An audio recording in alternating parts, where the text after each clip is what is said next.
ओम नमः शिवाय। विश्वनाथ भगवान की जय। महाकालेश्वर भगवान की जय। ओमकारेश्वर भगवान की जय। कंठेश्वर महादेव की जय। ताप्ती माता की जय। कुबेरेश्वर महादेव की जय। हर हर महादेव, हर हर महादेव। पुनित पावन पवित्र शिव महापुराण की कथा संपूर्ण विश्व के कल्याण हेतु श्रवण करने का सौभाग्य प्राप्त हुआ है। गुजरात की भक्तिमय पवित्र धरा सूरत नगर, जिसमें भगवान शंकर की ये पवित्र पावन शिव महापुराण की कथा आप और हम श्रवण करने के लिए बैठे हैं। कथा के मुख्य यजमान श्री अभिमन किशन जी पाटिल, श्रीमती अरुणा अभिमन जी पाटिल, श्री सुनील अभिमन जी पाटिल, श्रीमती नैना सुनील जी पाटिल, श्री सम्राट अभिमन जी पाटिल, श्रीमती आशा सम्राट जी पाटिल, श्री संदीप अभिमन जी पाटिल, श्रीमती वर्षा संदीप जी पाटिल। एक बार यजमान परिवार के लिए जोरदार ताली बजाकर साधुवाद करिए, जिन्होंने इस पवित्र पावन शिव महापुराण की कथा का लाभ आप और हमको दिया है। मैं यजमान परिवार को बहुत बहुत साधुवाद देता हूँ, धन्यवाद देता हूँ, जो गुजरात नगर की इस पवित्र कथा में दूर दूर से आए हुए लाखों शिव भक्तों के लिए आपकी समिति ने, आपने बहुत अच्छी व्यवस्था करी है और बहुत अच्छी तरह से ये कथा यहाँ चल रही है। और तेरी कृपा बिना ना हिले एक भी अणु, लेते श्वास लो बखान क्या करूं मैं, राखों के का चपटी बहुत में खजाना को देखा। हे गंगाधार मुक्ति द्वार ओंकार तू, भोले ओंकार तू, आयो शक्तिहारी शंभु तारकार तू। शिव की कृपा से, उनकी उदारता से, उनकी करुणा से आज कथा का पंचम दिवस है।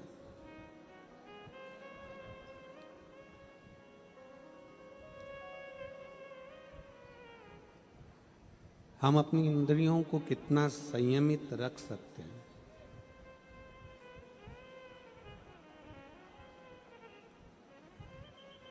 चाहे अपनी 5 कर्मेंद्री हो, चाहे अपनी 5 ज्ञानेंद्री हो, उन इंद्रियों को हम कितना अपने वश में कर सकते हैं। ये शिव महापुराण की कथा हमें सिखाती है।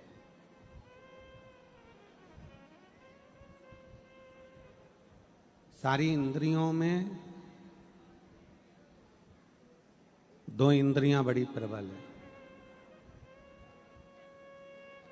एक अपने नयन, दूसरा अपना मन।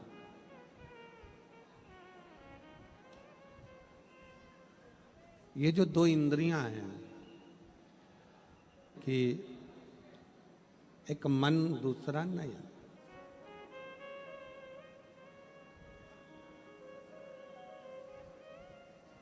थोड़ी थोड़ी देर में नयन को और मन में नयन में और मन में जैसे गाड़ी में गियर लगता है ना, ऐसा ही नयन में और मन में गियर लगता रहता है।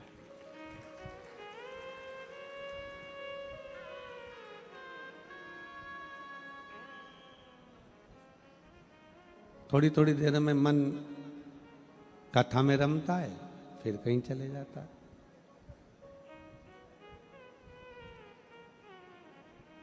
थोड़ी थोड़ी देर में फिर नयन भगवान में लगते हैं, मालूम पड़ा फिर वो भटक जाते हैं।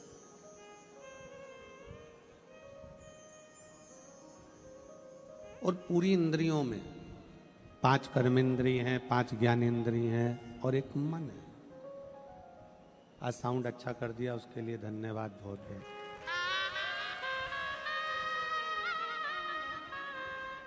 पांच कर्मेंद्रिय और 5 ज्ञानेंद्रिय और एक मन। इसमें नयन और मन ये 2 मूल। जैसे गाड़ी में गियर लगता है और गियर लगते ही गाड़ी कहीं फिर कहीं फिर कहीं चली जाती है। मन में भी गियर लगता रहता है। आप बैठे हो कथा में, कथा श्रवण कर रहे हो, कथा सुनने के लिए विराजमान हो, कथा सुन रहे हो और थोड़ी देर में मालूम पड़ा फिर कोई निकल कर गया तो मन वहां चले गया। कोई तुम्हारे पास में बैठकर बात कर रही हो तो मन वहां चले गया।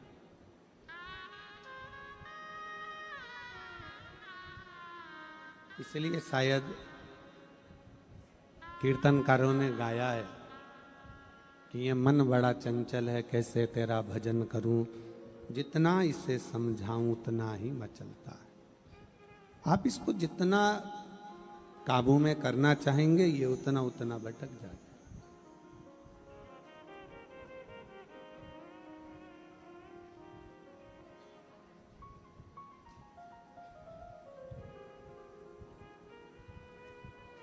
इसलिए शिव महापुराण की कथा कहती है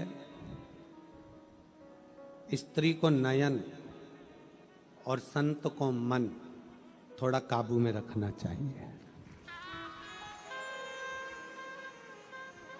शिव महापुराण की कथा कहती है कि स्त्री अपने नयन को काबू में रखे और पुरुष संत साधु गुरुजन तपस्वी जन साधक उपासक अपने मन को काबू में रखे।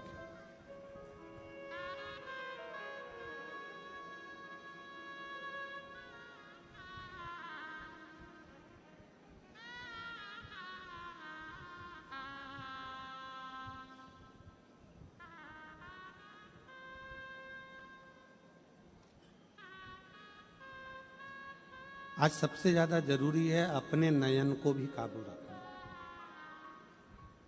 सोशल मीडिया में बहुत सारी चीजें आती रहती हैं। आज का जमाना इतना विचित्र हो गया, ना जाने वो कहते एआई का जमाना हो गया, ना जाने क्या क्या सोशल मीडिया के माध्यम से आप लोगों के सम्मुख में आएगा, पर अपने नयन को काबू में रखिए। आप खुद देख लो, अपने सोशल मीडिया पर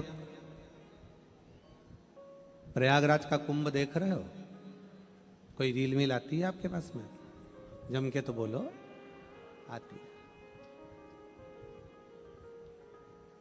प्रयागराज से सोशल मीडिया पे जो रील आई हैं उसमें संत समागम की कितनी रील देखी,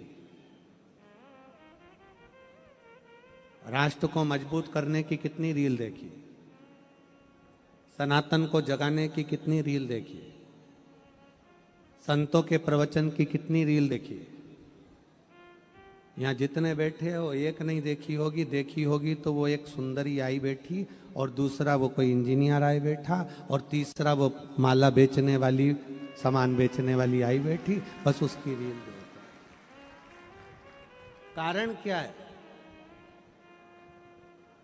क्या इतने बड़े कुंभ के अंतर्गत, इतने बड़े प्रयाग के अंतर्गत इतने संत समागम हो रहे हैं, इतने साधु आए हैं, वो अपना प्रवचन दे रहे हैं, सनातन को जोड़ने की बात कर रहे हैं, सबको एकजुट करने की बात कर रहे हैं, वो दिखाना चाहिए कि ये सारे नज़ारे दिखाना चाहिए जिसका कोई मतलब ही नहीं है।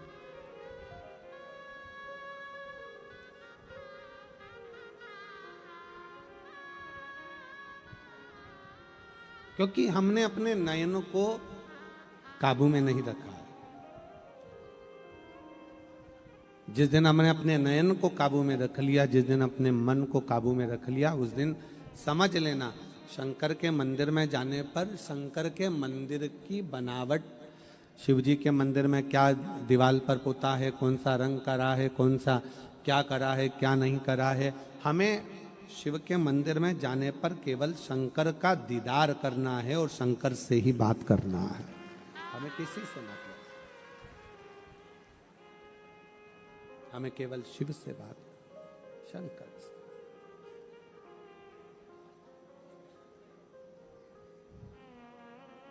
मंदिर में जाने के बाद में आप शिव के हो जाओ, शिव तुम्हारा हो जाए।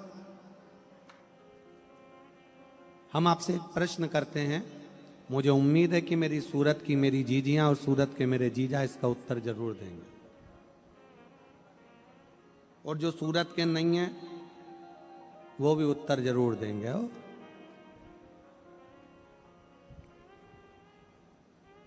तुम्हारे कमरे में तुम्हारा पति आया, या तुम्हारे कमरे में तुम्हारी पत्नी आई, और तुम अपना मोबाइल देखने में लगे हुए हो, और मोबाइल में चैटिंग में लगे हुए हो, और मोबाइल में अपना काम कर रहे हो, या लैपटॉप चलाने में लगे हुए हो, या गेम खेलने में लगे हुए हो, ईमानदारी से बोलना, पति को बुरा लगेगा कि नहीं लगेगा? पत्नी को बुरा लगेगा कि नहीं लगेगा? पत्नी आई है कमरे के अंदर और तुम अपना मोबाइल चलाने में लगे हो, लैपटॉप चलाने में लगे हो, गेम खेलने में लगे हो, चैटिंग करने में लगे हो। पति आया है कमरे में और पत्नी अपना मोबाइल चलाने में लगी है। ईमानदारी से बोलो, पति को पत्नी को बुरा लगेगा कि नहीं लगेगा? अच्छे से बोलो, लगेगा ना? क्यों? क्योंकि उसके आने पर भी, उसके सामने आने पर भी आप अपना नयन और मन दोनों काबू में नहीं कर पाए हो, तो उसको बुरा लग रहा है। उसको बुरा लग रहा है, पति को भी बुरा लग रहा है, पत्नी को भी बुरा लग रहा है। बस यही शिव कथा है। शंकर के मंदिर में जाने पर आप अपने नयन और मन दोनों काबू में रख लो, शिव के चरणों में छोड़ दो। शंकर को लगेगा कि तुम मेरे लिए आए, तुम मेरे लिए आए।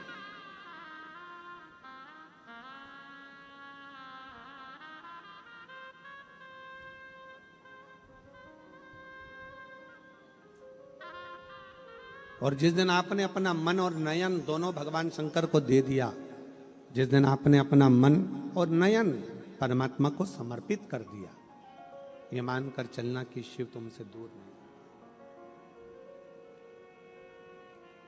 यहां एक बच्चा बैठा हुआ है जिसकी दोनों किडनियां फेल हैं, लीवर फेल है,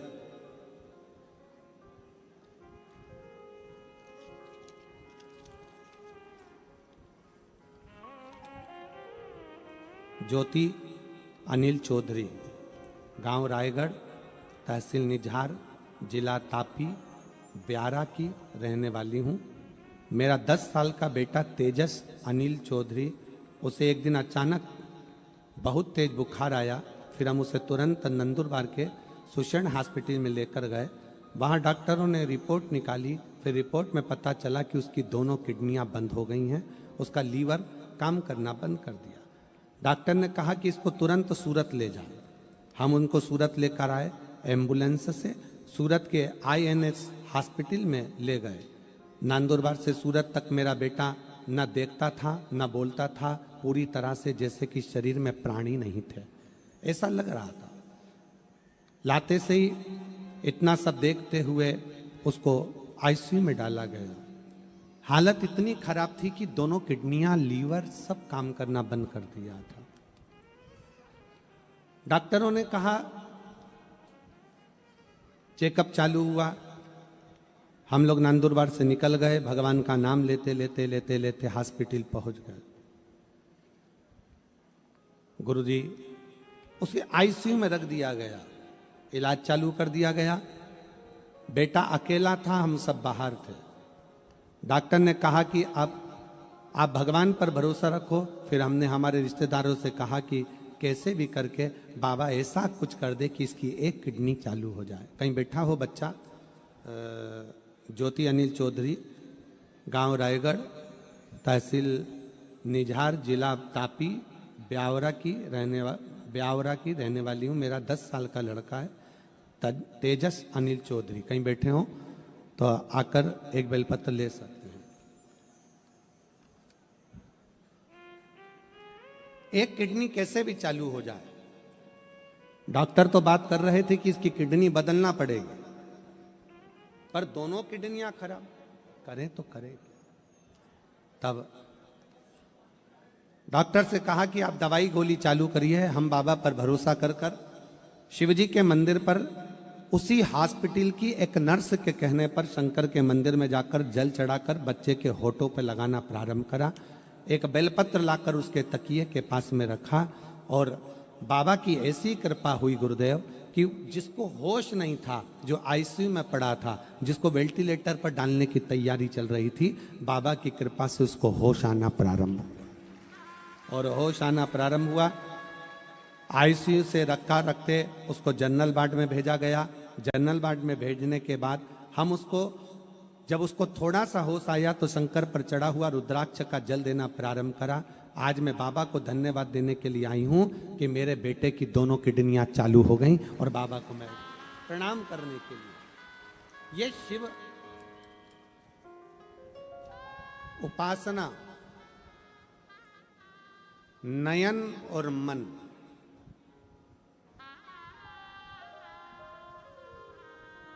ये दोनों को काबू करना बहुत जरूरी है।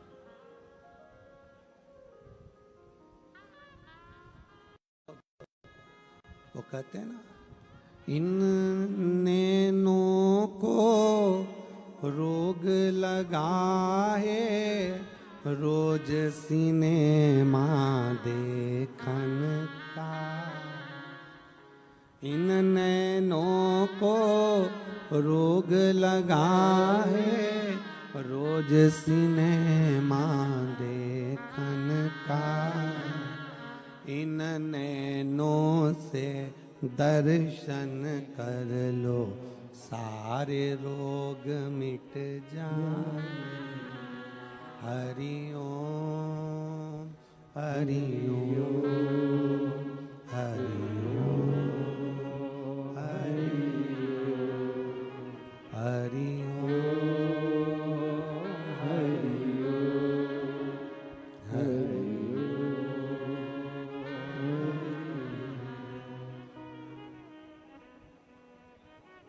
पी लेना हरि नाम का प्यारा, सारे रोग मिट जाएंगे। पी लेना हरि नाम का प्याला, सारे रोग मिट जाएंगे। यहाँ का ऐसा कौन सा रोग है जो ना मिटे भगवान की भक्ति से? हर हर महादेव। शिव जी से अपने मन के भाव बड़े प्रेम से, हृदय से कहिएगा, दिल से प्रार्थना करिएगा।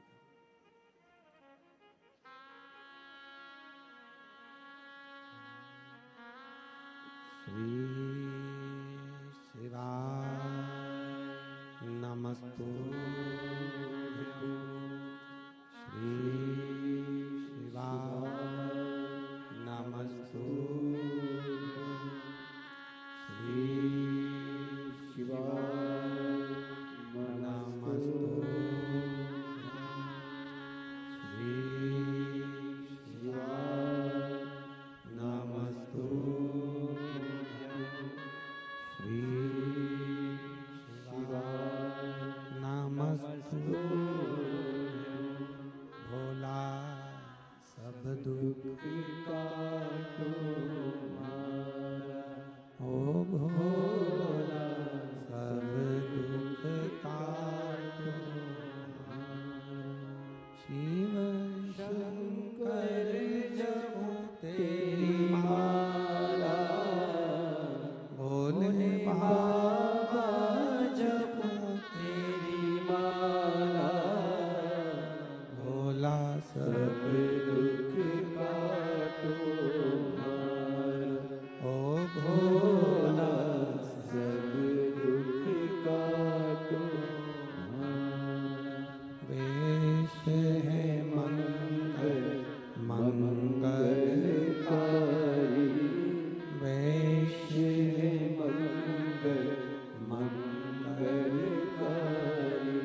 शमशान वासी हमारा, शमशान वासी हमारा, ओ भोला सब दुख काटो हमारा, भोला सब दुख काटो हमारा।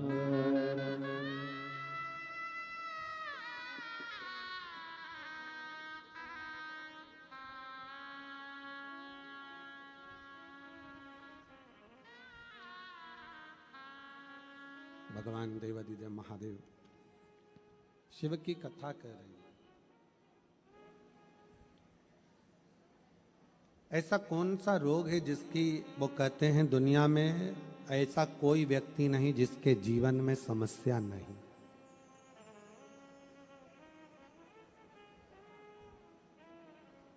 ऐसा कोई नहीं है जिसके जीवन में समस्या नहीं, और ऐसी कोई समस्या नहीं है जिसका हल शिव महापुराण में नहीं है।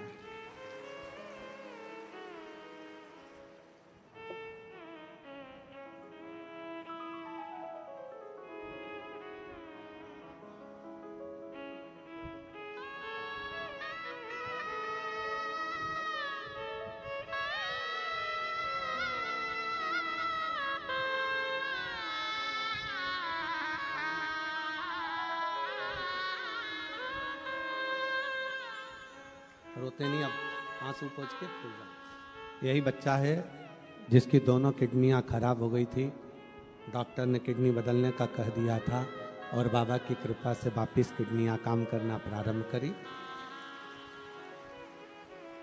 शिव तत्व है।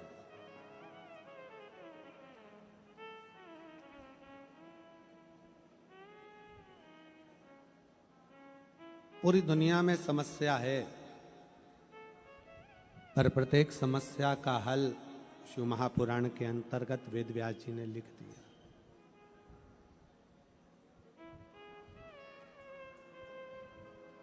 अब आप अपनी इंद्रियों को कितना काबू कर कर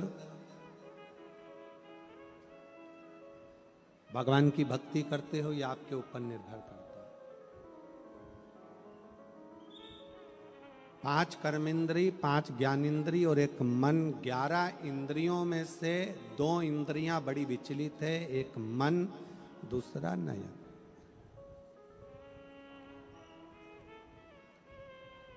इन दोनों इंद्रियों को संयमित रखना, और जब ये दोनों इंद्रियां आपके संयमित हो जाएगी, नयन भटकना छोड़ देंगे, मन भटकना छोड़ देगा, तो मन शिव में अपने आप चला जाएगा, अपने आप।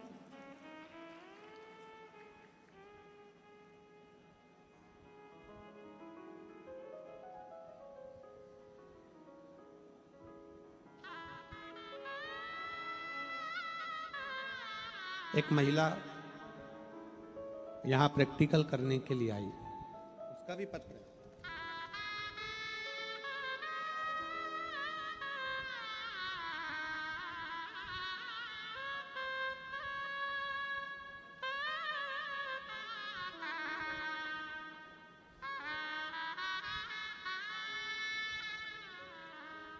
एक महिला यहां प्रैक्टिकल करने के लिए।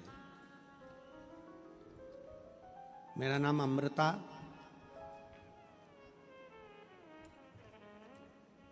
जरा पढ़ के बताओ क्या लिखा है नाम। आप लोग पढ़ेंगे तो हमको समझ में आ जाएगा। मेरा नाम अमृता, क्या लिखा है? किरण भाई है? क्या लिखा है? एलईडी पे पढ़ रहा हो? हाँ, किरण भाई। मेरा नाम अमृता किरण भाई शाहरे है। हम बलसाड़ जिला के धर्मपुर से आए हैं। मेरा मोबाइल नंबर ये है, कहीं बैठे हो तो हाथ हिला सकती हैं। मेरी मम्मी के कहने पर मैं 19 तारीख को शुक्रवार के दिन यहां पर आई। क्योंकि मेरी माँ ने कथा में सुनकर कहा था कि शिव महापुराण के पंडाल में अगर कोई जाकर बैठता है तो उसकी तकलीफें मिटती है।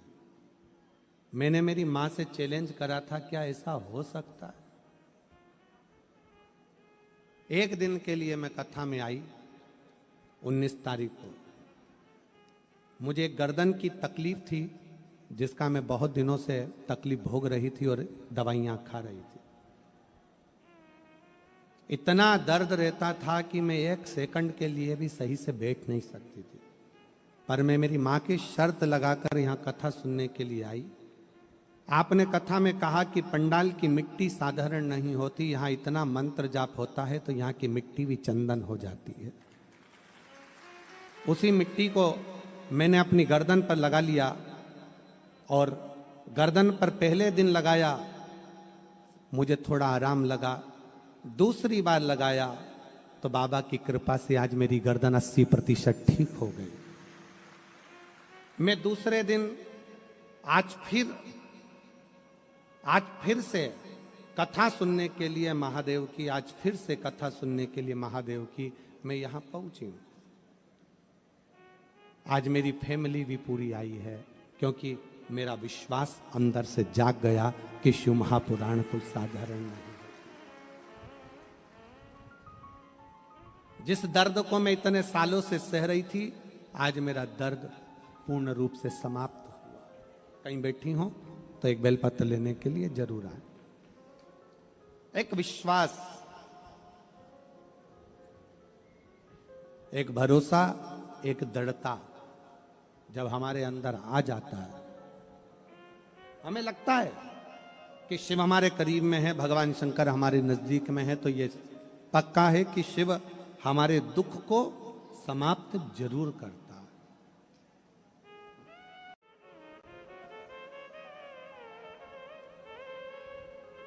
तेरे दरबार की बाबा निराली शान देती है, तेरे दरबार की बाबा निराली शान देती है।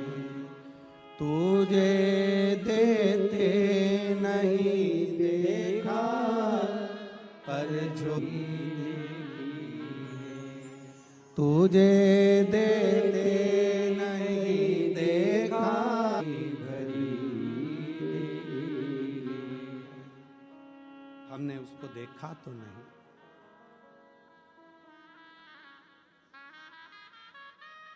हमने उसको देखा तो नहीं, पर यह पक्का है कि वो खाली भेजता नहीं, भेजता ही नहीं है।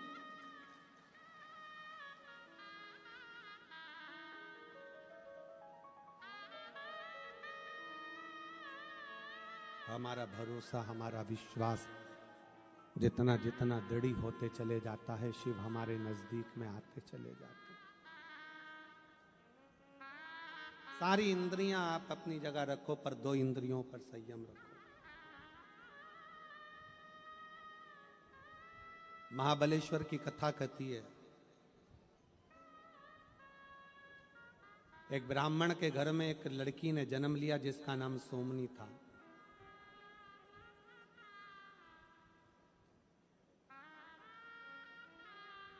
बड़ी सुंदर थी,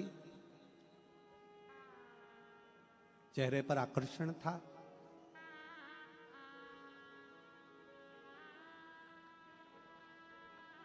उसमें इतना आकर्षण था कि वो किसी को भी अपनी ओर काबू में कर सकती थी।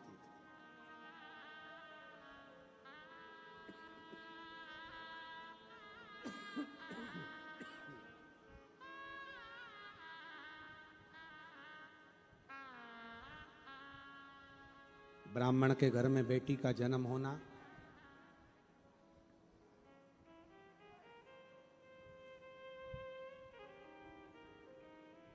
अपनी बेटी से वो हमेशा कहते थे ब्राह्मण देवता कि तुम शिवालय जाया करो, भगवान की आराधना करा करो, शिव मंदिर जाया करो, पूजन करा करो, अर्चना करा करो, पर वो जाती नहीं थी।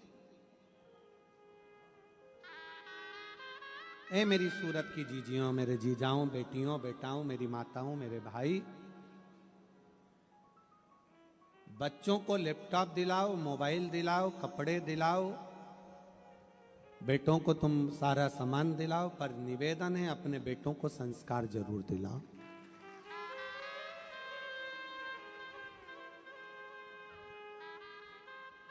आप अपने बच्चों को संस्कार जरूर दिलाओ।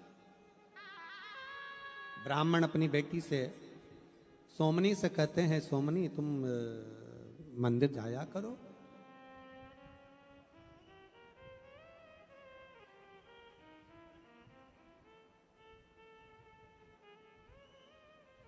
सोमनी तुम मंदिर जाया करो। मंदिर क्यों नहीं जाती हो? सोमनी को समझाया पर सोमनी मानती नहीं। एलईडी वाले एलईडी चालू करें पीछे की।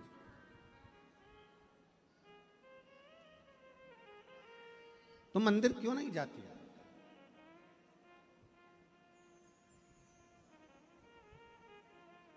सोमनी मंदिर जाना पसंद नहीं करती। पिता ने विचार करा कि बेटी का विवाह कर देता हूं, बड़ी हो गई, अवस्था आई, विवाह कर दिया। एक ब्राह्मण लड़का देखा, बढ़िया, अच्छा, उसके अनुकूल, और उसका विवाह किया। शादी के 3 साल निकले थे और 3 साल बाद सोमनी का पति को एक बीमारी लग गई, सोमनी का पति मर गया।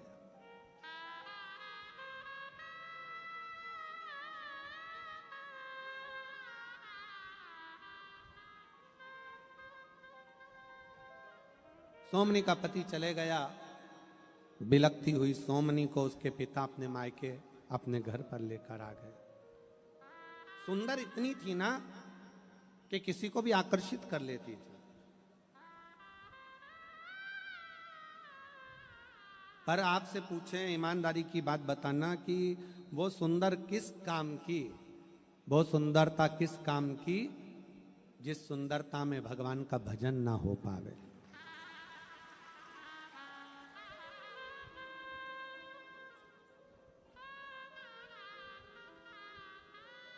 जिस सुंदरता में परमात्मा का नाम स्मरण ना हो पाए।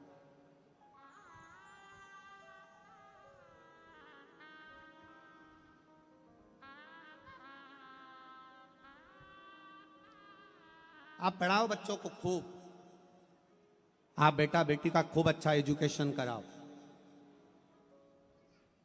खूब कोचिंग कराओ, खूब पढ़ाओ।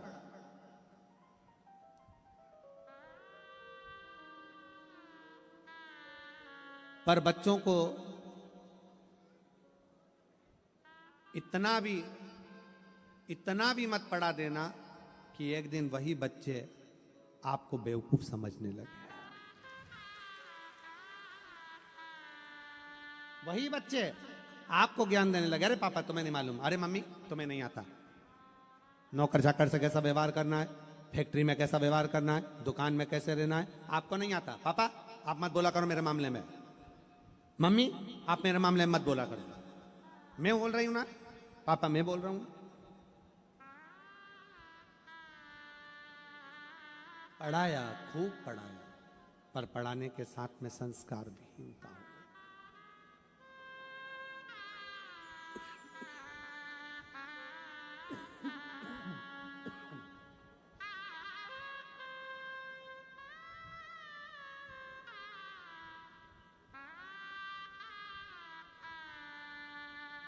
पढ़ाने के साथ में संस्कार नहीं थे।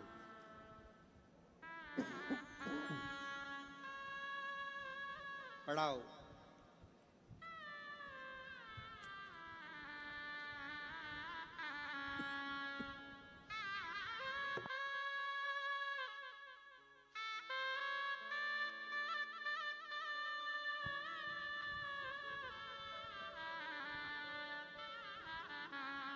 पर कहीं बच्चे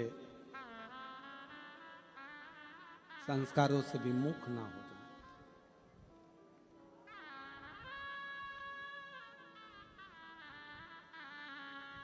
सोमनी को पिता मायके लेकर आ गए। सोमनी अपनी एक सहेली के चक्कर में आ गई और उसने अपनी पूरी जिंदगी बर्बाद कर दी, पूरा जीवन।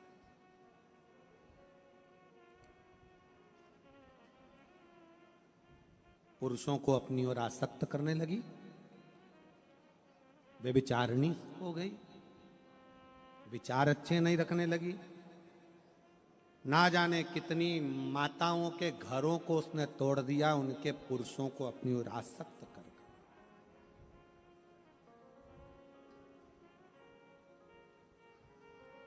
यह है नयन और यह है मन, ये इंद्रियां बड़ी विचित्र है।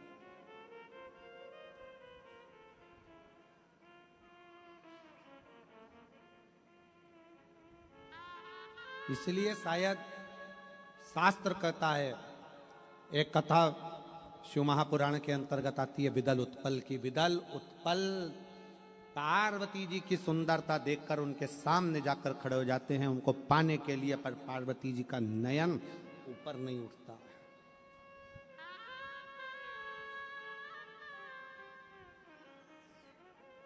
रायपुर की कथा में एक बात हमने कही थी, कई लोगों को उसका थोड़ा सा बुरा भी लगा, पर वो बात सत्य थी।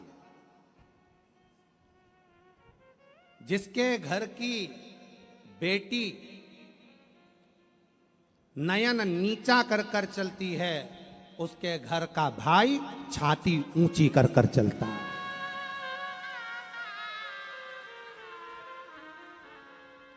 जिसके घर की स्त्री बेटी अपने नयनों को काबू कर कर नयनों को झुका कर चलती है, उसके घर का पुरुष अपनी छाती तान कर चलता है, सिर उठा कर चलता है।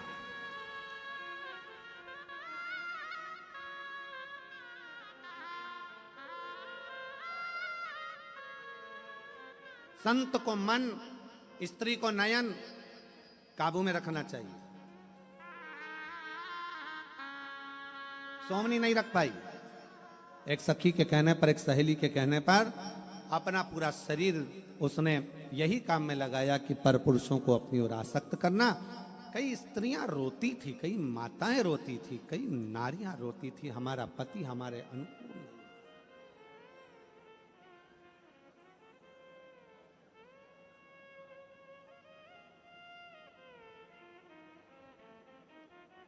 हमारे अनुकूल नहीं है हमारा पति।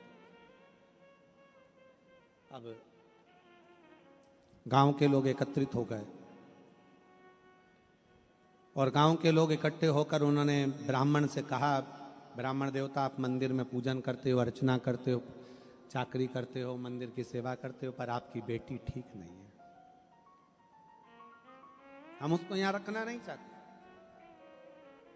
आपकी बेटी को आज हम इस गांव से निकालना चाहते हैं।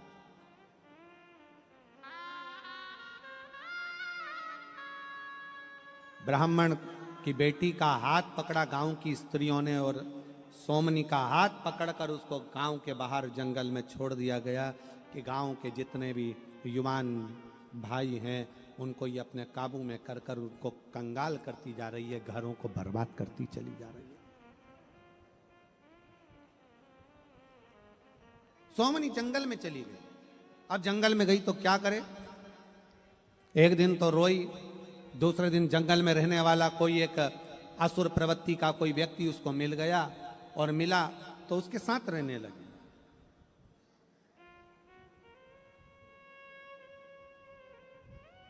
उस असुर प्रवृत्ति का व्यक्ति ने सोचा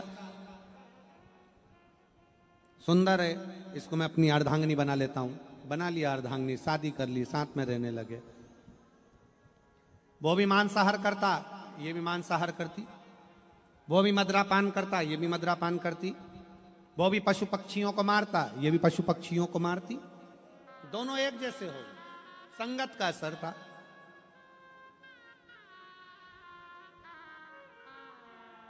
अरे ऐसी कैसी संगत जी,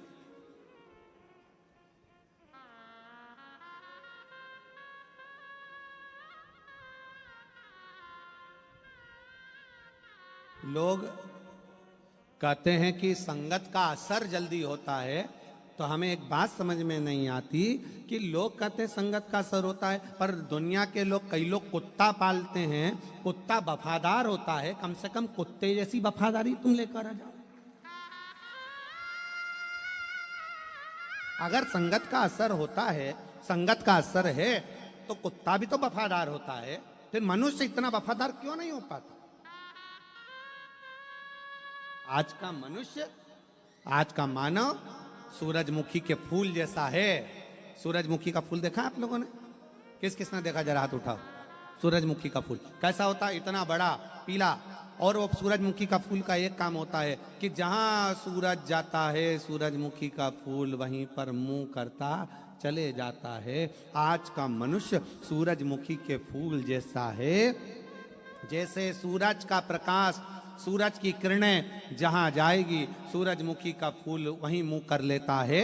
उसी तरह आज का मनुष्य जहां फायदा होता है वहीं मुंह कर लेता है।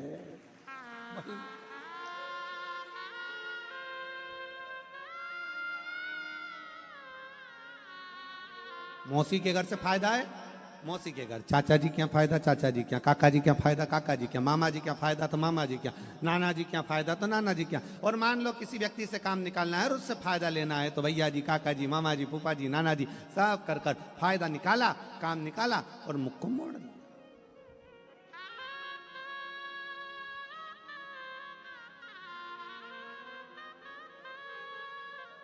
सूरजमुखी का फूल और मनुष्य एक जैसा हो गया। जहां से फायदा निकालना है वही मुख करता है।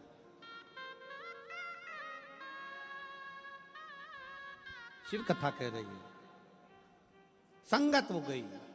दोनों पति पत्नी जीवों की हिंसा करते, मांस लाते, खाते, मदिरा का पान करते, गलत कार्य करते, जंगल में विहार करते। समय निकलता गया। और फिर निवेदन है,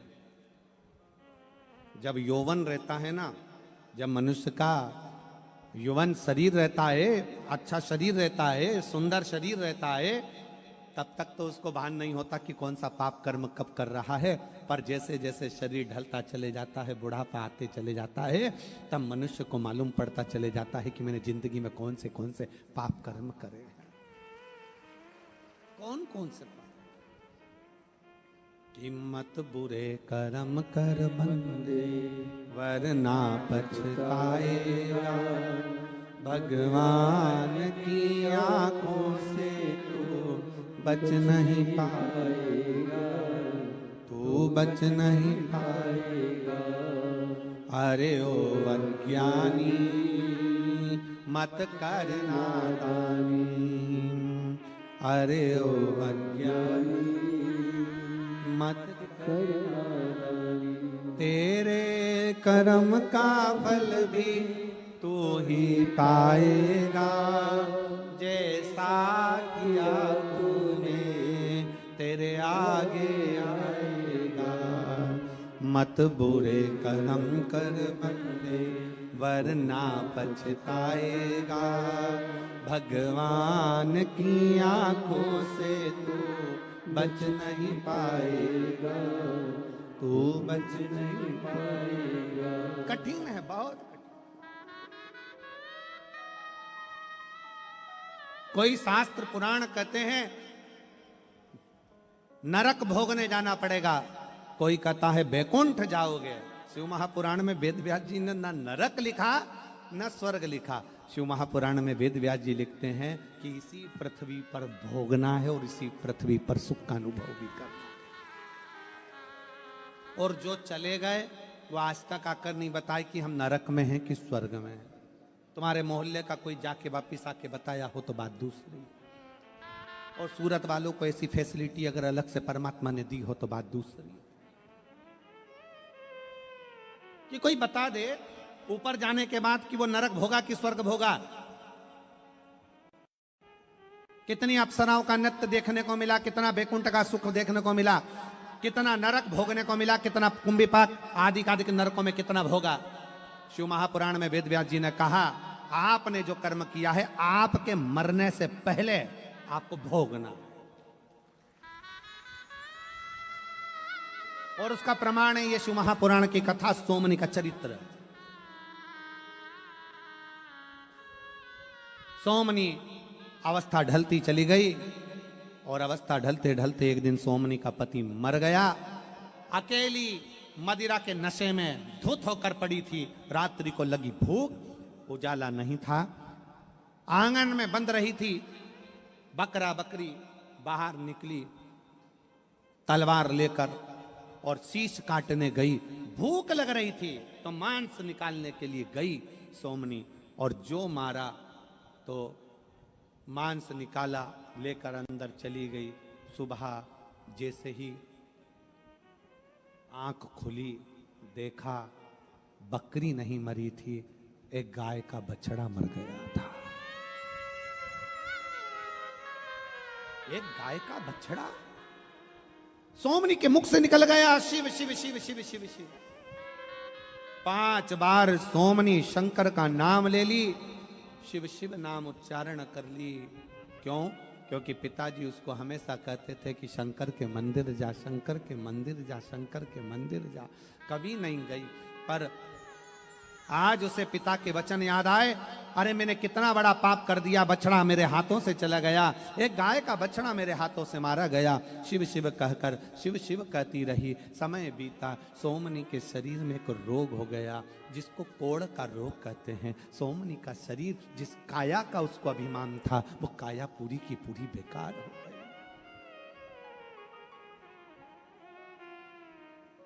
काया पूरी की पूरी बेकार। सोमनी से चलते ना बने, काम करते ना बने, पड़ी शंकर भगवान से कह रही है, भगवान से कि अब मेरे प्राणों को छोड़ दो, मैं तड़प रही हूं, ना खाने को मिल रहा, ना पीने को मिल रहा, कोई सेवा करने वाला मैं नहीं, अकेली तड़प रही, अकेली, कोई नहीं है मेरे प्राण। अब तो परमात्मा इस प्राणों को ले।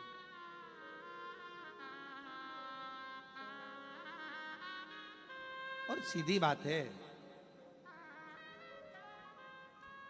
आप किसी के यहां जाओगे तो कोई आपके यहां आएगा।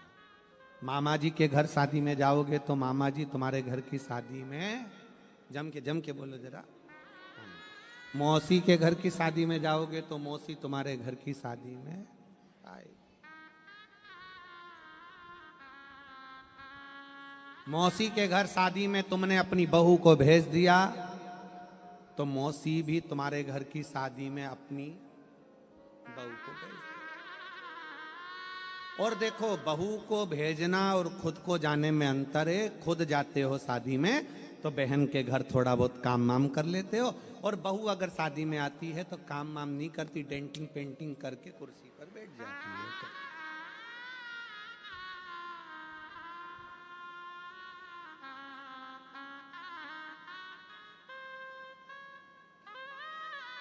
और कुर्सी पर बैठे बैठे बस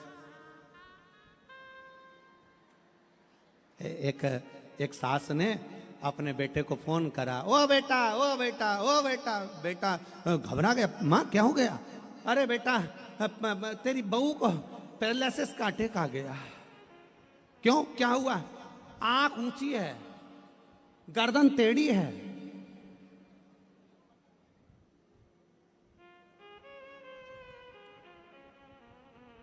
कुछ बोल नहीं रही है,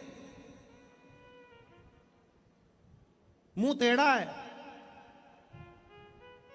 उसको पैरालिसिस का अटैक आ गया। बेटा जल्दी आ। इतने में बेटे ने पूछा, ये बताओ कि वो जमीन पे पड़ी है कि खड़ी है? सास बोली, बेटा वो तो खड़ी है।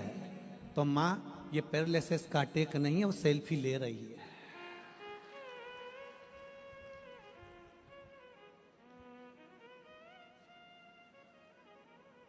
ये पैरालिसिस का अटैक नहीं है।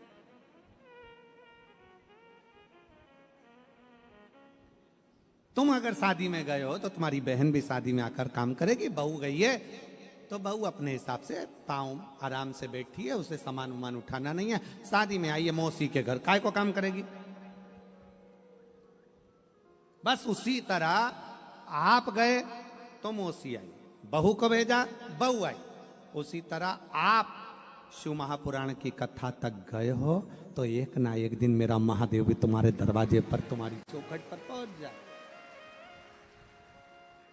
और तुमने कह दिया मम्मी तुम चली जाओ, तो जब तेरा समय आएगा तो शंकर जी भी कह देंगे यमराज तू चले जा,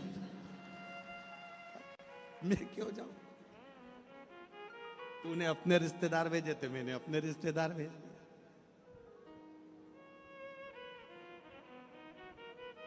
और दोनों में अंतर है। बहन बहन के घर शादी में जाती है, फैलारा उठाती है। बहन के घर शादी में बहू जाती है, फैलारा नहीं उठाती है। दोनों में अंतर है। शंकर भगवान की कथा में आप जाते हो तो शंकर आपके दरवाजे पर आकर आपको नंदी पर बिठाते हैं। और अगर आपने रिश्तेदार भेज दिए तो उसके भी बहुत रिश्तेदार हैं। सबसे पहले नंबर पर तो यमराज उसका रिश्तेदार है, उसी को भेजते हैं, वो तू चले जा। और देखो दोनों में अंतर है। भगवान नंदी पर वाइट कलर की टवेरा में ले जाते हैं, और नंदी आता है तो ब्लैक कलर की स्कॉर्पियो लाता है। वो लाता पाड़ा, वो बिठाता, और ऐसा धोता, ऐसा धोता, ऐसा धोता, जैसे वो एक बात है ना, वो एक पार्लर में एक लेडीज गई, और पार्लर में गई तो उसने, पार्लर वाली ने इतना अच्छा फेशियल करा, फेशियल बोलते हैं, फेशियल ही बोलते हैं ना, ऐसा फेशियल करा, ऐसा फेशियल करा कि पूरा चेहरा साफ हो गया। तो उसने अपने पार्लर वाली से कहा कि आपको बहुत अच्छा फेशियल आपने करा है, बहुत अच्छा चमका दिया आपने, आप कितने साल से ये सब कर रही हो? तो उसने कहा मुझे 12 साल हो गए। 12 साल? हाँ, पर तुम्हारा ये पार्लर तो नया दिख रहा है कि नहीं, ये तो अब भी खोला है। तो फिर 12 साल? 12 साल में 8 घरों में करने जाती थी काम। 8 घरों में, मतलब सबके घर जा जाकर फेशियल करती थी? नहीं, 8 घर में जाती थी, खूब बर्तन मांजती थी। इतना बर्तन साफ करा, इतना साफ करा। एक दिन मेरी मालकिन ने कहा तेरे हाथ के बर्तन इतने साफ हो जाते हैं, एकदम क्लीन दिखते हैं। उस दिन मैंने विचार कर लिया, जब मेरे हाथ से काले काले काले ठीक रहे बर्तन साफ हो सकते हैं, तो मैं पार्लर खोल लेती हूँ, ये सारे ठीकरों को साफ कर दूँ, सारे ठीकरे साफ। अब तुम जिसको बुलाए हो वही तो आएगा। अंत समय प्रभु आना पड़ेगा, और वचन दिया तो निभाना पड़ेगा। आए ना आए प्रभु कुटुंब कबीला, अंत समय प्रभु आना पड़ेगा, वचन दिया तो निभाना पड़ेगा। अंत समय प्रभु आना पड़ेगा, वचन दिया तो निभाना पड़ेगा। अंत समय में परमात्मा क्यों ना अपने कर्म का भोग अपने को यही भोगना, जो मांगा। हरि का रंग मेरे प्रभु का रंग में, हरि का रंग में, प्रभु का रंग में। ओ मीरा जागो थारो भाग, हरि का मीरा जागो थारो भाग। हरि का भाव से भगवान से अपने मन के विचारों को भाव को कहे, साथ में बोलिएगा, संग में प्रार्थना करिएगा। बैठकर जहाँ जगह मिले वहाँ बैठकर बाबा से अपने मन के भाव, मन के विचार बाबा से करिए, दिल से प्रार्थना करिए, दिल से विनय करिए।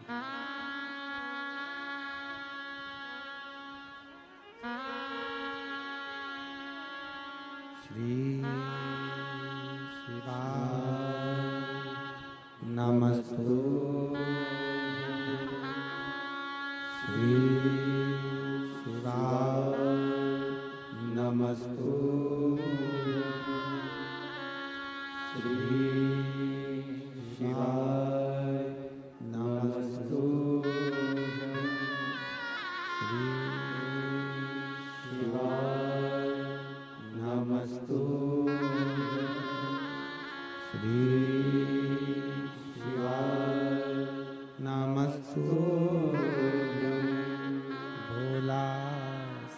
दुख काटो हमारा, ओ भोला सब दुख काटो हमारा।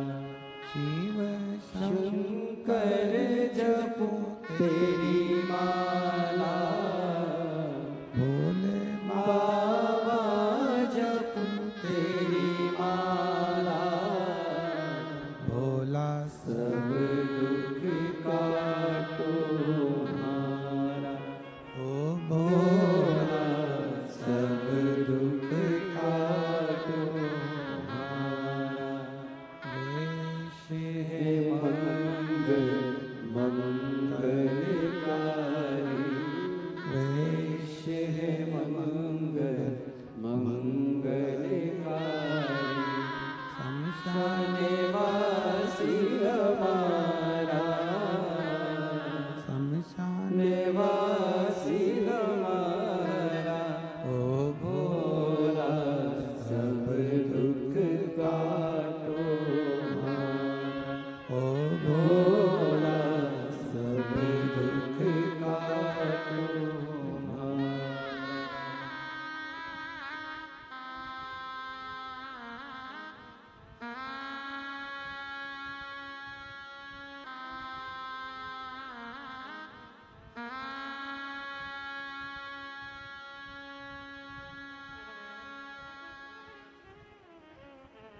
भगवान शिव ओगरदानी त्रिकालदर्शी कैलाशी अविनाशी भगवान शंकर की कथा कर रही है। सोमनी से गलती हो गई है, शरीर बेकार हो गया, शरीर में इतना रोग लग गया, इतना रोग लग गया कि शरीर गल गल कर गिरने लगा। भगवान से मौत मांग रही है, मृत्यु मांग रही है कि मेरी मौत हो जाए, मेरी मृत्यु आ जाए, मेरे प्राण छूट जाए, मैं मर जाऊं। और फिर निवेदन है, शिव महापुराण में वेदव्यास जी ने लिखा है कि स्वर्ग और नरक इसी पृथ्वी पर है, इसी पृथ्वी पर। कोई कर्म ऐसा मत कर जाना जिस कर्म के कारणवश आपको और हमको कहीं ना कहीं रोना पड़ जाए।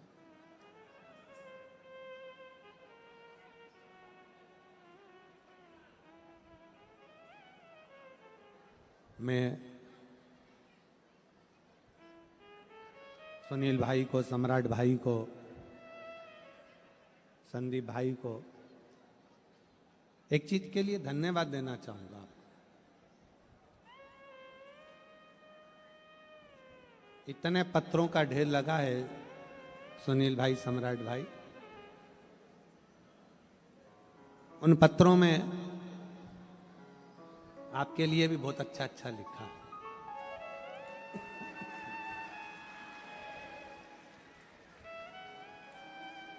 एक बहन ने पत्र में लिखा कि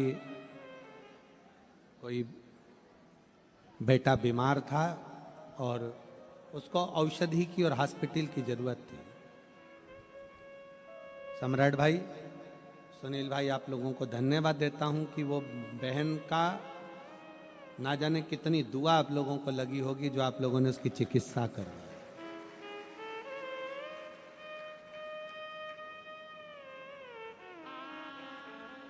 और मैं इस व्यासपीठ के माध्यम से बाबा देवाधिदेव महादेव से यही प्रार्थना करता हूं, सम्राट जी ऐसे ही सम्राट जैसा भाव रखना, और सुनील जी ऐसे ही भगवान शिव की भक्ति करते हुए जनमानस को कहीं ना कहीं जब जब किसी चीज का लिए श्रेष्ठता की जरूरत हो अवश्य करें। श्रेष्ठता, बहुत बहुत साधुवाद, बहुत।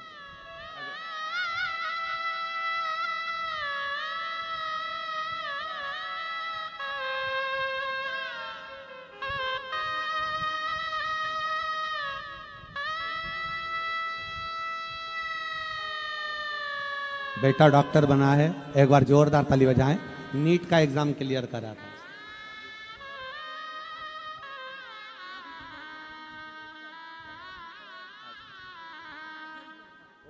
इतना बीमार पड़ गया था कि एग्जाम भी नहीं दे पा रहा था। रोइए नहीं, अब खुश होइए। पर शिव की कृपा से शंकर का चढ़ा हुआ जल शरीर पर लगाते और आखिरी में बेटे ने मेहनत कर कर अपना नीट क्लियर करा और आज MBBS कर रहा है। बहुत बहुत सारा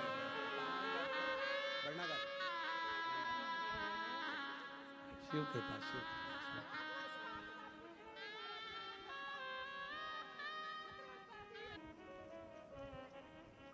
उसकी कृपा। कोई तुमसे कहे कि बैकुंठ अलग है, नरक अलग है, शिव पुराण कहती है, वेद व्यास जी वर्णन करते हैं यहीं बैकुंठ है और यहीं नरक है।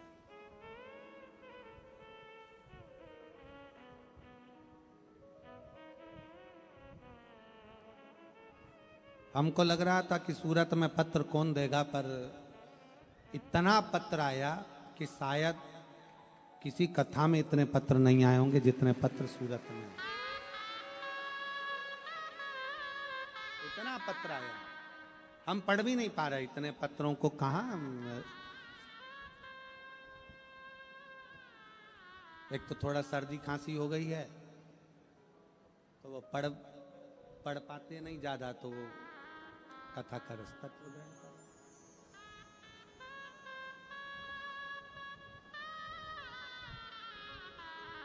शिव कथा कह रही है, भगवान शंकर का संवाद कर रही है।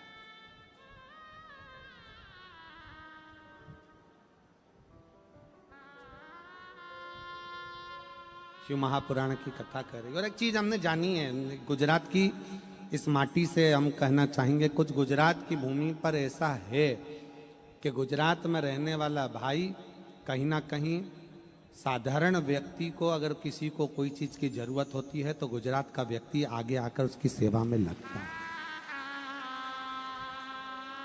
बड़ौदा वाले भाई बैठे हुए हैं यहाँ पर, कहाँ है बड़ौदा वाले? आए कथा में, खड़े हो जरा। ये भी एक ऐसा परिवार है जिन्होंने बड़ौदा में कथा करवाई थी और सबके प्रति समर्पण भाव है। बहुत बहुत साधुवाद, आप पधारे उसके लिए साधुता। ऐसे कई परिवार बैठे हैं, हमारे सोमानी जी हैं, सूरत वाले, बड़ौदा वाले। यहाँ खूब शिव कृपा है, जो समर्पण भाव है आप लोगों का। यही स्वर्ग है, यही नरक है।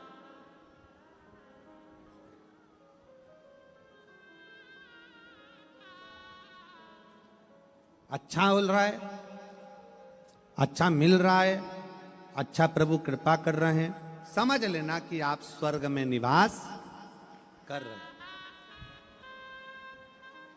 अपने कर्म का भोग भोगना है। थोड़ा बहुत दुख हमारे आमने सामने आ सकता है, पर एक निवेदन है, शरीर मिला, जान कर कर कोई गलत काम मत करो, अनायास हो जाए तो चलता है। अनायास। सोमनी ने जान कर कर किया, शिव शिव कह दिया, और शिव शिव कहते से सोमनी का जो शरीर रोगीला हो गया था, बहुत गल चुका था, एक दिन सोमनी का शरीर छूट गया, मर गई, प्राण छूट गए। पर मरी बड़ी विचित्र, प्राण बहुत विचित्र छूटे। इतना शरीर में रोग, इतना रोग, इतनी तकलीफ शरीर के अंदर की कष्ट कष्ट होकर मरी।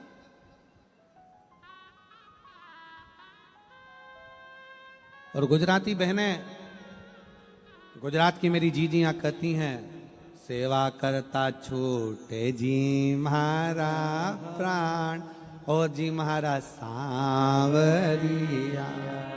गुजरात की माताएं कहती हैं कि भगवान ऐसी कृपा करना कि तेरा भजन करती रहूं, स्मरण करती रहूं, जाप करती रहूं और मेरे प्राण छूट जाएं।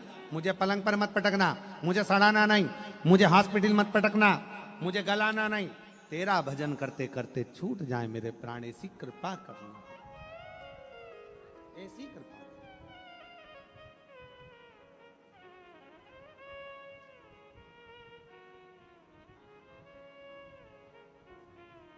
द्वारका की गुजरात की माताएं भगवान से निवेदन बड़ा अच्छा करती है। एक माँ भगवान से निवेदन करे, बेटा तो मन 4 दीजे, बउआ दीजे 7 नहीं 7।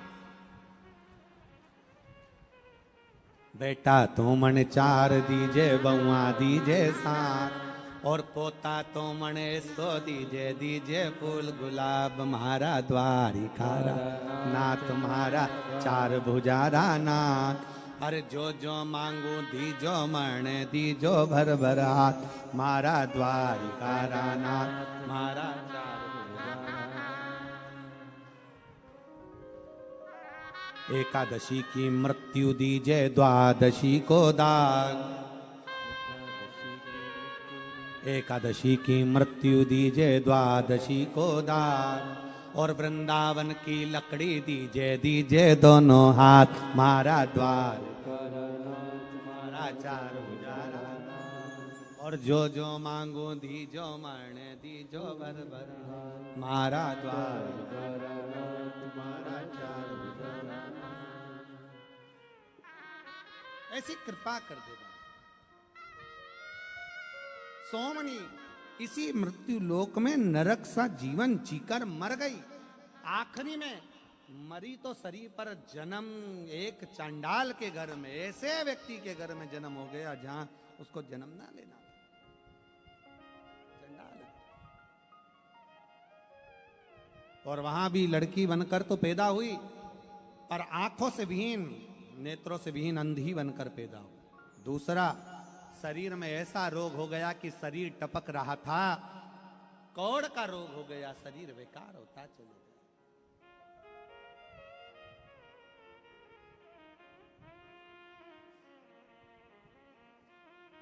शरीर का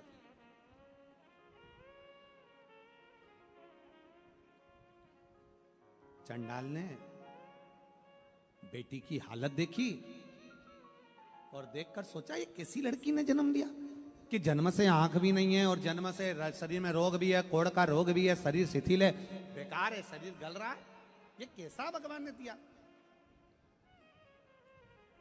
शिव का उपासक था चंडाल, शिव का उपासक। उसको नहीं मालूम था कि पूर्व के जन्म का कौन सा कर्म खेल है, पूर्व के जन्म का ना जाने कौन सा पाप कर्म इस सोमनी का रह गया जो भुगत रही है, और पूर्व का किया हुआ आज भोग रही है।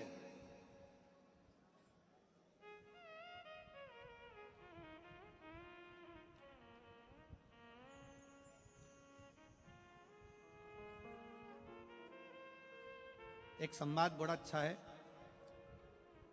षडानंद कार्तिकेय जी ने एक बार भगवान गणेश जी से कहा, सुनो गणेश, विधाता भाग्य को लिखकर भेजता है,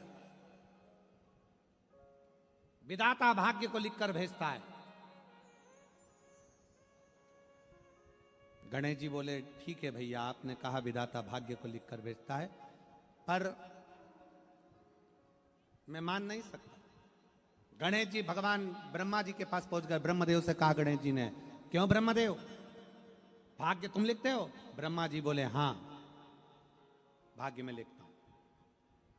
भाग्य लिखकर भेजते हो? हां। प्रत्येक मनुष्य का भाग लिखकर भेजते हो? हां। गणेश जी वहां से सीधे भगवान नारायण के पास आ गए। नारायण से कहा, प्रभु भाग्य लिखते हैं ब्रह्मा जी? भगवान विष्णु बोले, हां, भविष्य भाग्य लिखकर ब्रह्मा जी भेजते हैं। जो मृत्यु लोक में जन्म लेता है उसका भाग्य ब्रह्मा जी लिखकर भेजते हैं। गणेश जी ने सुन लिया। गणेश जी के मन में बेचैनी होने लगी तो वो माता पार्वती के पास चले गए, मां जगतजननी के पास, मां जगदम्बा के पास, माता पार्वती के पास वहां पहुंचे और माता पार्वती जी से कहा, मां ब्रह्मा जी कहते हैं कि मैं भाग्य लिखकर भेजता हूं, विधाता भाग्य लिखकर भेजता है। भगवान नारायण कहते हैं विधाता भाग्य लिखकर भेजता है। ब्रह्मा जी का काम है भाग्य लिखना, भगवान नारायण का काम है बता देना कि इसके भाग्य में ये लिखना है। फिर शिव जी का कार्य क्या है? मेरे पिता शंकर करते क्या है?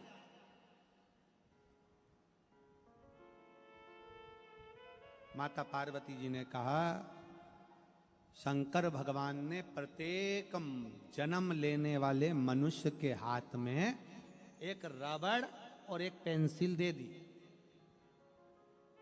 क्या दिया है? एक रबड़, एक पेंसिल।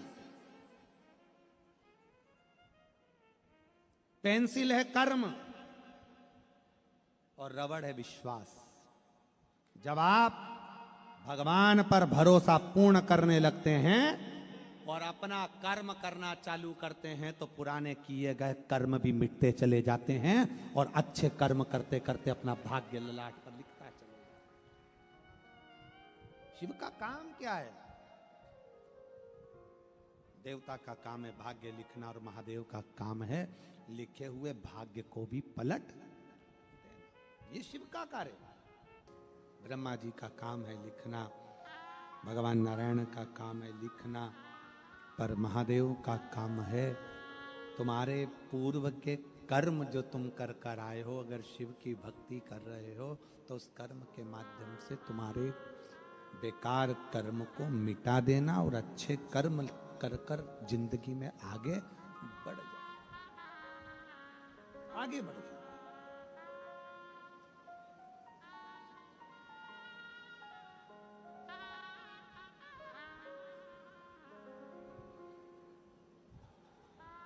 कुछ अच्छा कर्म करो, कुछ श्रेष्ठ कर्म करो। सोमनी जन्म तो ले ली पर शरीर ठीक नहीं। विधाता ने लिखकर भेज दिया कि पूर्व में इसने गलत कर्म किया है इसलिए इसको भोगना है। इस कर्म में भी चंडाल के घर में जन्म लिया तो चंडाल के घर में जन्म लेने पर भी चंडाल भगवान शंकर के मंदिर ले गया अपनी लड़की को गोदी में उठाकर। इसके शरीर में रोग है,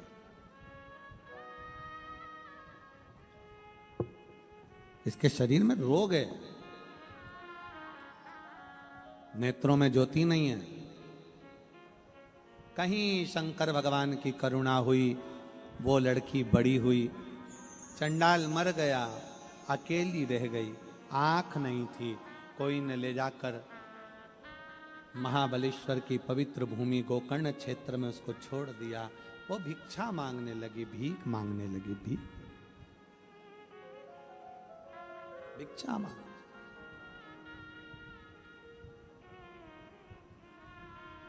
शिव कृपा किसको कहते हैं?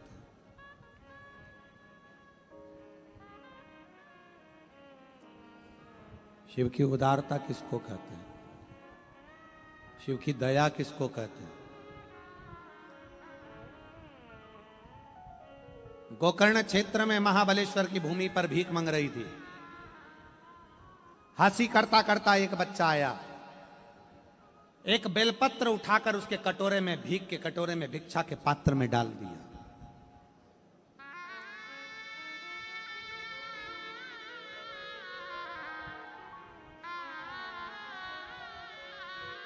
हमने पहले भी कथा में कहा, आज फिर कहते हैं, जिसके घर में बेलपत्री का वृक्ष होता है ना, उसके घर में सारे तीर्थ अपने आप विराजमान रहते हैं।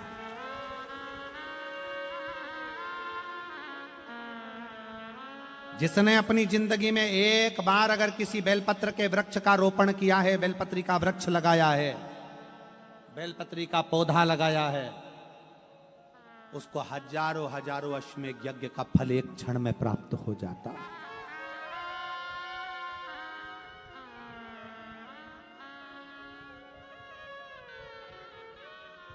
एक क्षण में प्राप्त। बेलपत्री उस लड़की के कटोरे में, जो आंख से अंधी है, शरीर में रोग है, बेलपत्री उसके कटोरे में डाल दी। वो कटोरे में पड़ी हुई बेलपत्र उस लड़की ने हाथ से निकाली, फेंक दिया। ना जाने कौन ऐसा व्यक्ति है जो मेरी हंसी उड़ा रहा है, मजाक कर रहा है और मेरे कटोरे में पत्ती डालकर चले गया। उसने पत्ती को कटोरे में से निकाल कर फेंक दिया।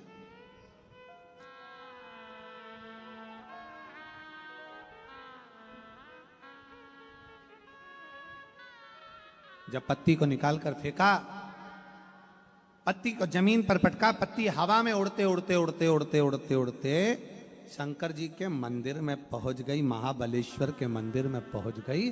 और महाबलेश्वर के मंदिर में जैसे ही हवा का झोंका चढ़ा, वो पत्ती का, सूखी हुई पत्ती का टुकड़ा मात्र, एक अंश मात्र पत्ती का टुकड़ा शंकर के शिवलिंग पर चढ़ गया। शिवलिंग पर चढ़ा और बाबा देव अधिदेव महादेव की ऐसी कृपा होगी उसी क्षण में उस लड़की का जो शरीर कोढ़ से ग्रसित था, आंख से अंधी थी, उसी समय पर उसके प्राण छूटते हैं। शंकर भगवान नंदी पर बिठाकर उसे कैलाश धाम लेकर चले। देवता आश्चर्य करने लगे। ब्रह्मा जी भगवान विष्णु के पास आकर खड़े हो गए। ब्रह्मा भगवान विष्णु के पास में, नारायण के पास में आकर खड़े हो गए।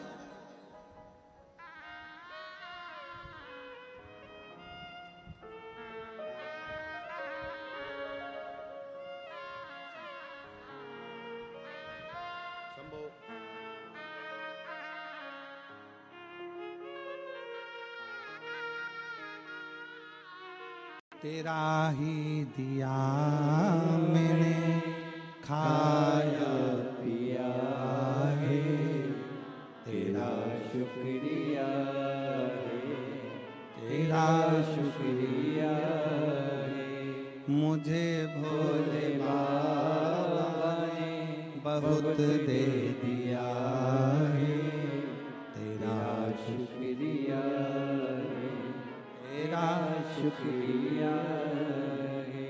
उस प्रभु को धन्यवाद।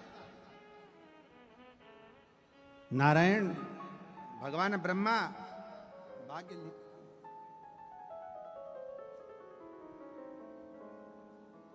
सारे देवता आश्चर्य में पड़ गए। भगवान ब्रह्मा भगवान विष्णु आपस में बात करने लगे। शंकर जी ने क्या कर दिया? ये वो लड़की है सोमनी जिसने पर पुरुष का गमन किया।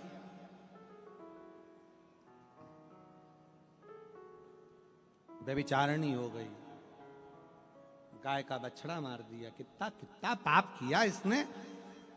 और दूसरा जन्म चंडाल के घर में पाया, फिर भोग रही थी। पर शंकर भगवान ये क्या कर दिया? इसने तो शिव जी का नाम भी नहीं लिया, इसने तो शंकर की आराधना भी नहीं करी, इसने तो शिव की उपासना भी नहीं करी। फिर इसको इतना फल कैसे मिल गया? तब ब्रह्मा भगवान विष्णु देवता सारे की सारे शिव जी के पास आते। तभी तुमरुका जी ने कहा, नारायण प्रभु, हे ब्रह्मदेव, इस लड़की ने एक काम करा। इसके कटोरे में किसी ने बेलपत्र डाल दी थी, वो बेलपत्र सूख गई, जमीन पे पटकी।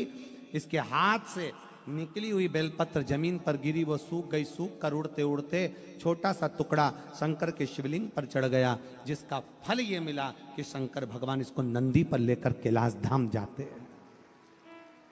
नंदी पर।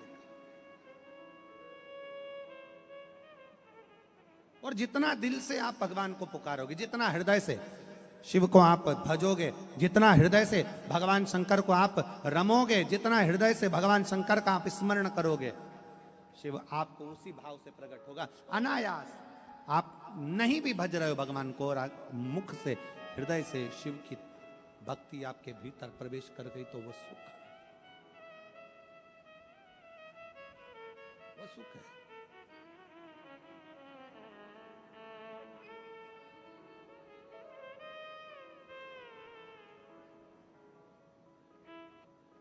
किसी भी भाव से आप भगवान शंकर की भक्ति कर रहे हैं, शिव की भक्ति स्वीकार करते हैं शिव, किसी भी भाव से।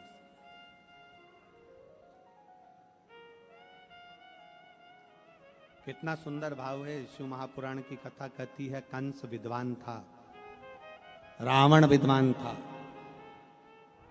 हिरण्यकशिपु विद्वान था,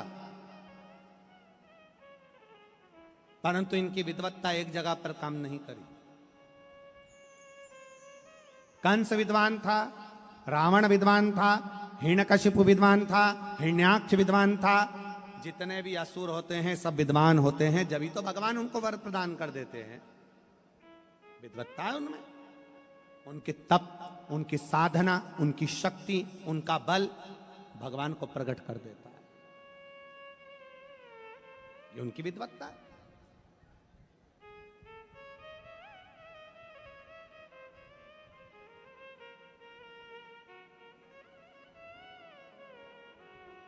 सब कुछ मांगा उन्होंने, सबसे पहले क्या मांगते हैं असुर? असुर सबसे पहले क्या मांगते हैं?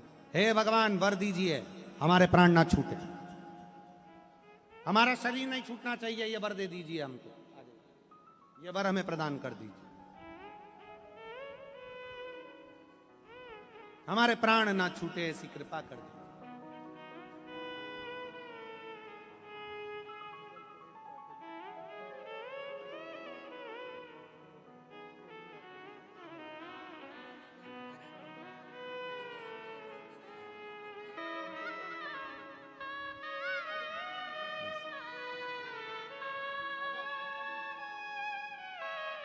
शिव कृपा से, शंकर की उदारता से, इनकी बहू की बहन है जिनको कैंसर हो गया था और शिव की कृपा से एकदम ठीक है, और जो गांठ थी छाती में वो भी गल चुकी है। उसी के भाव में आप बेलपत्र लेकर जाओ। शिव तत्व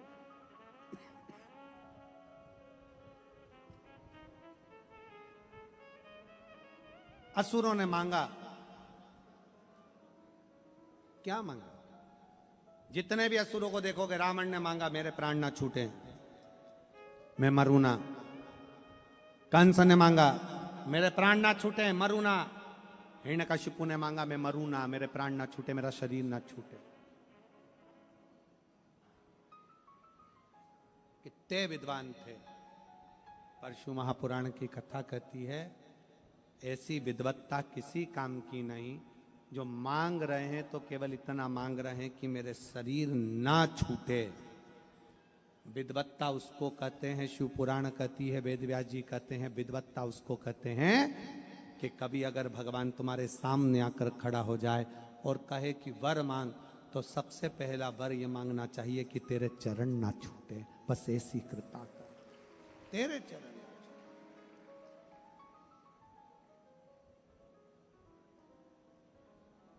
तेरा चरण ना छूटे, इतनी कृपा कर दो कि तुम्हारे चरण ना छूटे। जैसे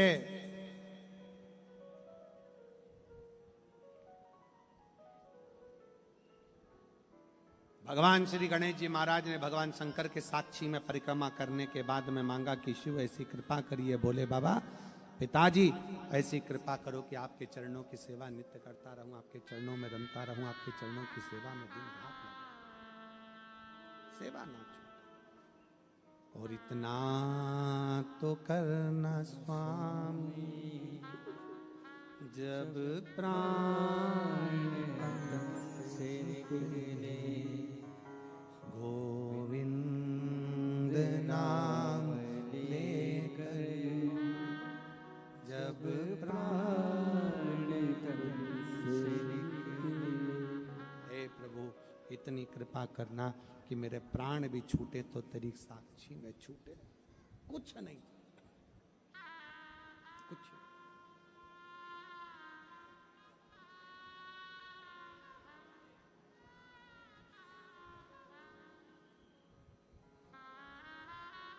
भगवान से बस मांगो उतना, तेरे चरणारविंद की सेवा, इससे ज्यादा कुछ। वो एक लाइन गुनगुनाते हैं, देवा महादेवा, ओ देवा महादेवा, सारी उम्र करूं तेरी सेवा, बाबा जी मेरी लाज रखना, बोले जी मेरी लाज रखना, बाबा जी मेरी लाज रखना, बोले जी मेरी लाज रखना। एक बार आप भी गुनगुनाओ, सब बोलो एक साथ, देवा। आवाज नहीं आई, आवाज नहीं आई, दम से आवाज आनी चाहिए। देवा महा, सारी उम्र करूं तेरी सेवा, बाबा जी मेरी लाज रखना, भोले जी मेरी लाज रखना। क्योंकि बेलपत्र का एक अंश उनके ऊपर चढ़ गया, भूलवश भी हम किसी एक वृक्ष को, एक पौधे को, बेलपत्र के पौधे को लगा देते हैं, उसका अपने हाथ से बेलपत्र का पौधा लगाया, बड़ा हो गया, उसकी पत्ती टूटकर भगवान शंकर को चढ़ रही है, तो समझ लेना कि तुमने जिंदगी में सबसे बड़ा कार्य कर लिया है, सबसे बड़ा। शिव कथा करे, भगवान शंकर का संवाद कर रहा, शिव महापुराण की कथा कर। समय आया तारकासुर को मारने के लिए भगवान षडानंद कार्तिकेय जी का प्रागट्य हुआ और तारकासुर का संहार करने के लिए षडानंद कार्तिकेय प्रकट होते हैं, जिन्होंने तारकासुर का संहार किया।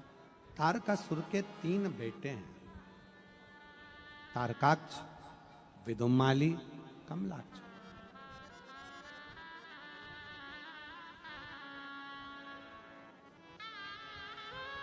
जिनको मारने के लिए भगवान शंकर ने पशुपति रूप धारण कर। देखिए आज कथा का कौन सा दिन है? जम के बोलो जरा, जम के। 5। कल कथा का कौन सा दिन है? छठा।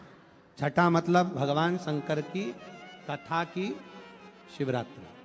तो कल तो कथा का समय यही रहेगा 1 बजे से 4 बजे तक, पर परसों कथा विराम का जो दिन रहेगा, क्योंकि कल लाखों शिव भक्त यहाँ पहुँचेंगे और रात भर शिव भक्त भगवान शंकर की भक्ति करते हैं।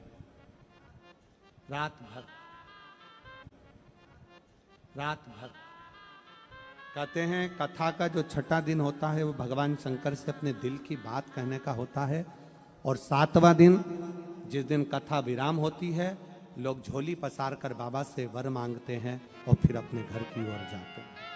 तो कल का कथा का समय 1 बजे से 4 बजे तक रहेगा, और परसों के दिन विराम वाले दिन कथा का समय सुबह 8 बजे से 11 बजे तक रहेगा। कथा सुबह 8 बजे से 11 बजे होकर विराम हो जाएगी। हैं कथा का विराम का दिवस मतलब भगवान जैसे घर से मेहमान जाते हैं तो बच्चों को कुछ देकर जाते हैं, उसी तरह भगवान की कथा भी विराम होती है तो कुछ ना कुछ देकर भगवान देवाधिदेव महादेव अवश्य जाते हैं। बड़े भाव से 2 दिवसीय कथा और है। कल कथा की शिवरात्रि का प्रसंग रहेगा जो 6वें दिन का रहता है। भाव से कथा का रसतत्व ग्रहण करिएगा। भगवान पशुपति रूप धारण करते हैं। भगवान कुंदकेश्वर महादेव पधार रहे हैं। जोरदार ताली बजाकर स्वागत वंदन अभिनंदन करें।